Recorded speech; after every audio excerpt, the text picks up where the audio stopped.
Ye who read are still among the living, but I who write shall have long since gone my way into the region of shadows. For indeed strange things shall happen, and secret things be known, and many centuries shall pass away ere these memorials be seen of men. And, when seen, there will be some to disbelieve and some to doubt, and yet a few who will find much to ponder upon in the characters here graven with a stylus of iron. The year had been a year of terror, and of feelings more intense than terror, for which there is no name upon the earth. For many prodigies and signs had taken place, and far and wide over sea and land the black wings of the pestilence were spread abroad.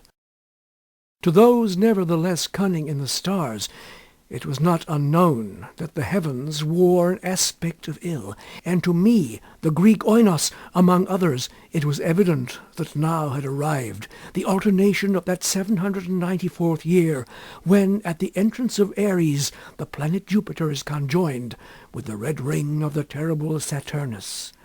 The peculiar spirit of the skies, if I mistake not greatly, made itself manifest, not only in the physical orb of the earth, but in the souls, imaginations, and meditations of mankind. Over some flasks of the red Chian wine, within the walls of a noble hall, in a dim city called Ptolemais, we sat at night a company of 7. And to our chamber there was no entrance save by a lofty door of brass, and the door was fashioned by the artisan Corinnos, and being of rare workmanship was fastened from within. Black draperies likewise in the gloomy room shut out from our view the moon, the lurid stars, and the peopleless streets. But the boding and the memory of evil, they would not be so excluded. There were things around us and about of which I can render no distinct account, things material and spiritual, heaviness in the atmosphere, a sense of suffocation, anxiety, and above all, that terrible state of existence which the nervous experience when the senses are keenly living and awake, and meanwhile the powers of thought lie dormant. A dead weight hung upon us. It hung upon our limbs, upon the household furniture, upon the goblets from which we drank, and all things were depressed and borne down thereby. All things save only the flames of the 7 iron lamps which illumined our revel, uprearing themselves in tall, slender lines of light. They thus remained burning, all pallid and motionless. And in the mirror which their lustre formed upon the round table of ebony at which we sat, each of us there assembled behind the pallor of his own countenance, and the unquiet glare in the downcast eyes of his companions, yet we laughed, and were merry in our proper way, which was hysterical, and sang the songs of Anacreon, which are madness, and drank deeply, although the purple wine reminded us of blood. For there was yet another tenant of our chamber, in the person of young Zoilus. Dead, and at full length he lay, enshrouded, the genius and the demon of the scene.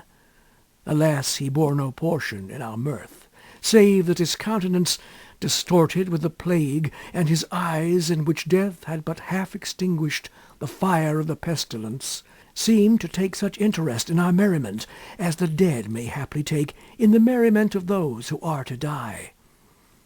But although I, Oinos, felt that the eyes of the departed were upon me, still I forced myself not to perceive the bitterness of their expression, and gazing down steadily into the depths of the ebony mirror, sang with a loud and sonorous voice the songs of the son of Taios. But gradually my songs they ceased, and their echoes, rolling afar off among the sable draperies of the chamber, became weak and undistinguishable, and so faded away. And lo, from among those sable draperies, where the sounds of the song departed, there came forth a dark and undefined shadow, a shadow such as the moon, when low in heaven, might fashion from the figure of a man. But it was the shadow neither of man, nor of God, nor of any familiar thing.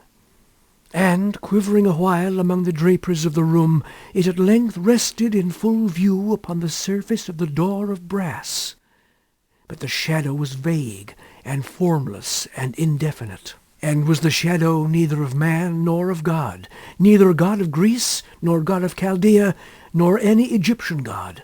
And the shadow rested upon the brazen doorway, and under the arch of the entablature of the door, and moved not, nor spoke any word, but there became stationary, and remained. And the door whereupon the shadow rested was, if I remember aright, over against the feet of the young Zoilus enshrouded. But we, the seven there assembled, having seen the shadow as it came out from among the draperies, dared not steadily behold it, but cast down our eyes, and gazed continually into the depths of the mirror of ebony. And at length I, Oinos, speaking some low words, demanded of the shadow its dwelling and its appellation. And the shadow answered, I am Shadow, and my dwelling is near to the catacombs of Ptolemais, and hard by those dim plains of Helusion, which border upon the foul Charonian canal. And then did we, the seven, start from our seats in horror, and stand trembling and shuddering and aghast. For the tones in the voice of the shadow were not the tones of any one being, but of a multitude of beings, and varying in their cadences from syllable to syllable, fell duskily upon our ears in the well-remembered and familiar accents of many 1,000 departed friends.